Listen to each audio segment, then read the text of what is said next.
Well, I just went to the dump today to get rid of some more old batteries and stuff, and guess what was sitting on top of the electronics pile?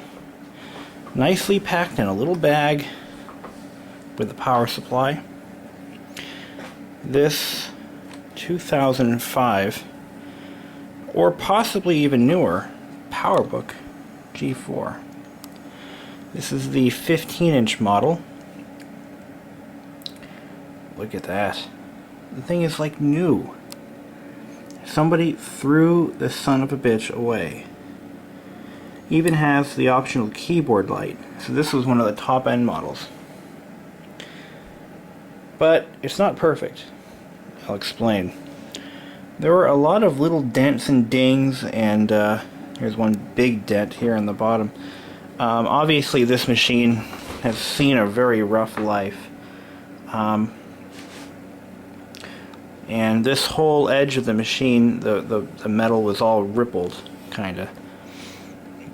So I tore it all apart, and I didn't see any internal damage. There isn't any structural damage to the framework inside.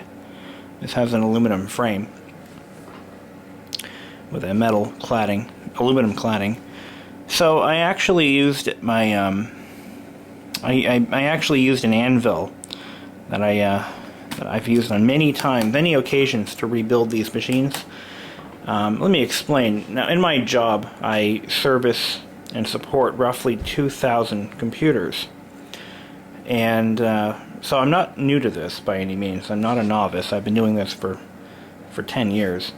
I have about 2,000 laptops, desktops, both Windows and Mac, that I support on a daily basis. I'm the only technician for these 2,000 machines, and about 4,000 users use this equipment. So I see equipment coming in all different stages of disrepair and abuse. And this is by far one of the finest examples of a PowerBook G4 that I've ever seen, outside of a brand new one. So anyway, what I usually do for these, now the earlier MacBooks, the first generation MacBooks up until the unibodies were introduced, were built exactly the same way. And I probably have about 30 of these in my fleet. In addition to a couple of original PowerBook G4s. So, where I'm going with this, the aluminum housings on these machines are very susceptible to damage. They look durable, but they're really not as durable as they seem. I mean, they're easily bent, easily dented, easily scratched. It doesn't take much to make one of these look like hell. This one has typical abuse, or typical wear marks on it. Again, I just showed you the dent. So I've come up with a method of straightening out the metal pans instead of replacing them. To replace the pans, the bottom pan and the keyboard top, you're looking at around $200 from Apple. So I've figured out ways to make that less of a burden. What I do is I disassemble the entire machine. Every screw, every nut, every bolt, every board, everything comes out.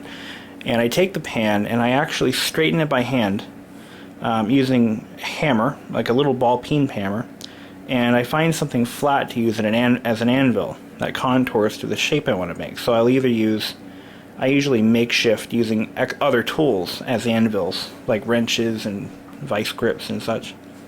And I'm usually able to successfully restore one of these to its original condition, except for the damaged electroplating. This is not bare aluminum, this is electroplated. And once that's scratched, it's almost impossible to repair. So cosmetically, you're limited to what you can do. Now back to this machine specifically. When I got it, this whole side was pretty much all bent up. This corner was bent upwards just a little bit, causing a ripple here. And typically on these machines, this little strip of metal above the latch button usually bends in or out. So that was way off. Working your way over to this side, the power connector was actually kinked sideways, and this bit of metal here was bent outward. So it would cause the power connector to never make a full contact. Now, I don't know how long this machine has been running that way, but see, it's still, I mean, it's not perfect. This power connector itself is a little worn out, so that's why it kind of flickers a little bit, but it typically works pretty well. Anyway, so I tore it all apart. I straightened all that. I kind of wish I filmed this before I did all this work. It wasn't really a wreck, but it was, let's just say it was well used, well loved.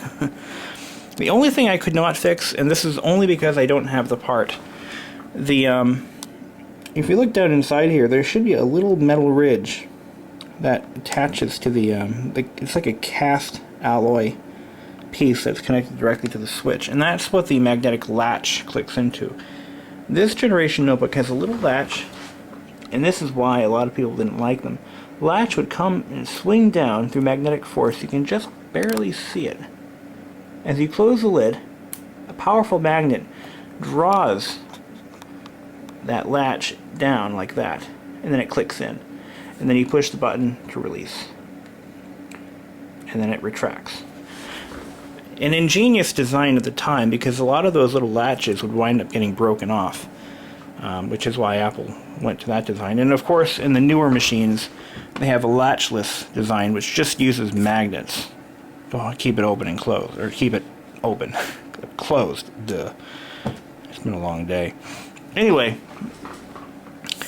so that's broken. I couldn't fix that, and I don't have the part to replace it with, and I don't really care. Other than that, it's perfect. All of these screws were loose that hold the entire machine together. I think every screw in this machine was loose. So the hinges were all flopping. It was kind of a mess. So I torqued everything. I disassembled the screen. Now this is actually pretty cool. Unlike the new machines like mine, where the screen is not it's not disassemblable by the technician or the user. These, all you do is pop out these two screws. There's one here, one there in the corner, and you actually pry the back half away from the bezel. And you do it on one side, then you do it on the other. You can do it completely by hand without any real tools. It's a great design. So, anyway, how does she run? Well, we'll get to that. Let's take another look at this keyboard. Now, these keyboards, because it's the backlit keyboard, it's actually a clear key with a silver masked spray paint forming the characters. So the characters aren't printed on. You're actually seeing through the paint. Nice idea. But the silver paint wears off, and when it does wear off, the entire key starts to light up, and you can't really... The backlit keyboard function becomes pretty much useless at that point.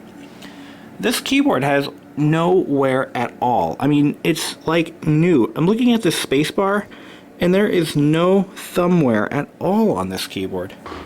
I've never seen one in this condition this old. And you look at the keyboard palm rests. Every time one of these comes into my shop, it's all worn to hell. This one's like new. The screen, usually when you see these, the keycaps have a tendency to rub against the displays, especially when they're stored in cases. This one has no wear on the screen. It's like it just came out of the box. Let's go ahead and fire it up. The first thing I did to this machine was I rebuilt it with 10.5. And that is the latest version of the Mac OS that will run on the G4s, as 10.6 requires an Intel processor. But 10.5 is still a very good operating system, and I know a lot of people who still run it. The machine had 10.4 when I got it.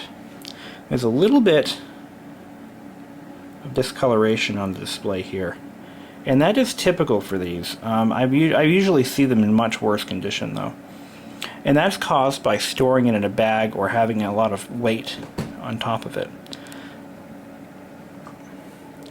It does have 1 gig of RAM, so it's been upgraded from its original 512 megs. An 80 gig hard drive, which is the original drive, and of course, Bluetooth, which is pretty rare for a G4. Only the latest G4s had them. And, of course, 802.11n.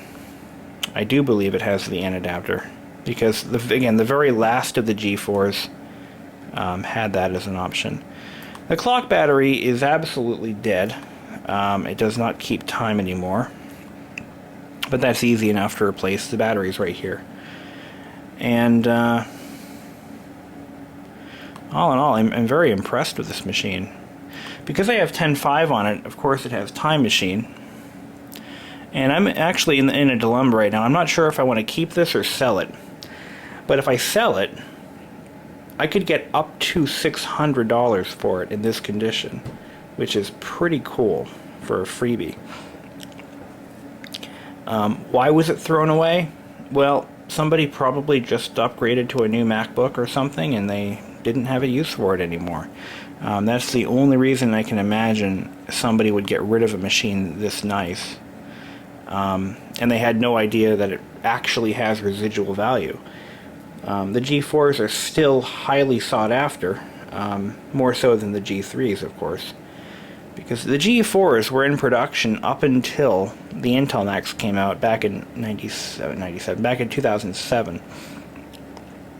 I believe that's when the last of the G4s were released. Because I remember when I had taken my new job back in 06, the G4s were still being advertised. And so I'm going to get this on my network, run some updates, install iLife, and determine if I want to keep it or sell it. It's really a hard call. I don't really have a use for it, personally, but I know someone who could use it. But I could definitely use $600 right now, so yeah, it's kind of a hard call to make. Anyway, the power supply is in perfect condition, other than it's a little worn out here. Not a biggie. Let's take a look at the backlit keyboard. This is always my favorite Mac feature, and is a major selling point for me. But the brightness has to be, the room ambient brightness has to be low enough, especially on the older ones. I see now it's on.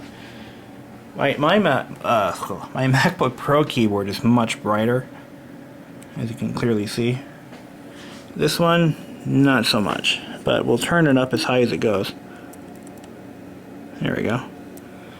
Look at that. Now that is cool.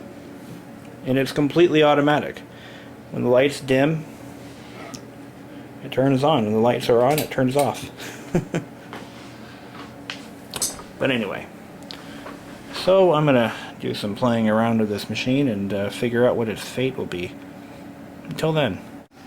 To give you an example of what this machine is actually worth, on January 5th, this particular machine, a G4 1.25, 80 gig with 1 gig of RAM, sold for $590. Free shipping, of course. But when you look at the condition of the machine, you'll notice that the keyboard is completely trashed. It's missing all these keys because somebody spilt juice in it. It's dirty. It's absolutely a wreck. So, I have all the confidence in the world. Let me look at this thing. It looks like it went through a fire. I have all the confidence in the world that I can get somewhere around $500 for this one. So if I can do that, I'm absolutely going to sell it. Because mine is in by far better condition, and it's faster. And this guy runs 10.4. So not only is it running 10.4, but it's dirty, it's missing keys, the keyboard is completely non-functional, and yeah. So, let's take a look at some others here. Let's see. This one went for $560. It's a 1.33. Oh, but it is a 17-inch. So we can't compare it to a 17. Let's see. Which one is it sold? Here's a 1.67. It went for $549 with free shipping. So I know what I'm going to do now. I'm going to do free shipping, which is probably going to kill me by about $30. And I'll take my chances. But the 15-inchers typically go for around $500. So I mean, that seems to be average for these. And on between January 5th, January 16th, January 14th, I think I'll do pretty well. Here's another. Some of these have 2 gigs of RAM. Of course, that will bump up the sale price, but I don't have any larger memory modules to stick in it. So, thanks for watching. Okay, so we're done. The machine is now fully updated. It has OS 10.5. Should be 10.5.8. 10.5.8. And let's take another look at the machine. We'll go around. We'll take a look at what it has for ports. On the right hand side, we've got DVI. Yeah, DVI. This is I believe this is a multiple use adapter port. This actually can be used for S-Video, as far as I know.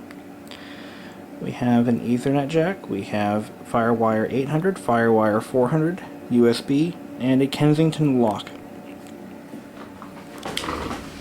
On the left hand side, we've got a PCI Express slot. We have headphones or audio out, audio input, USB, modem, and power.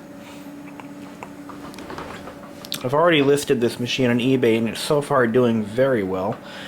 I think I might get close to the $600 mark for this one. That's my goal. Anyway, so I'm going to look up the machine's serial number in GSX, which is Apple's service site, which only can be accessed by Apple technicians. And I'm going to find out if it ever had any repairs done by Apple. And when the warranty expired and when it was activated, when the machine was actually purchased. That's one of the perks of being an Apple tech, is you can actually look this stuff up, which isn't typically available to the general public. So I'm going to go look that up real quick.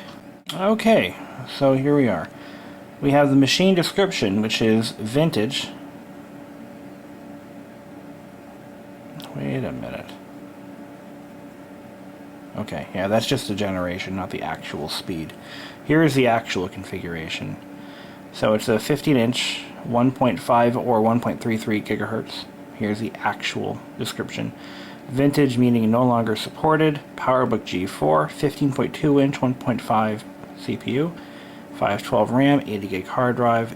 SD means super disk. APX means, I believe that is the Apple extended warranty.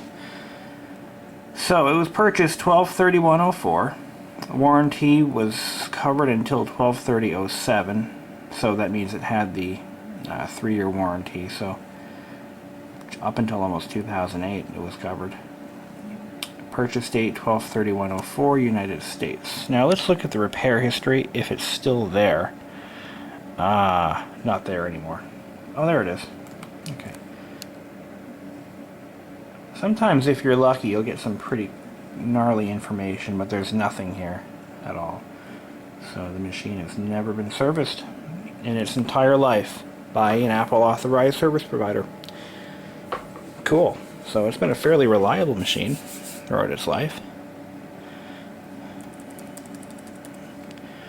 I'm still keeping time. Thursday, January 20th, 2011. Now this machine does not have the dashboard hotkey, which is F4 on my MacBook Pro. It's actually I believe it's F12 on this one, and that brings up the Apple dashboard.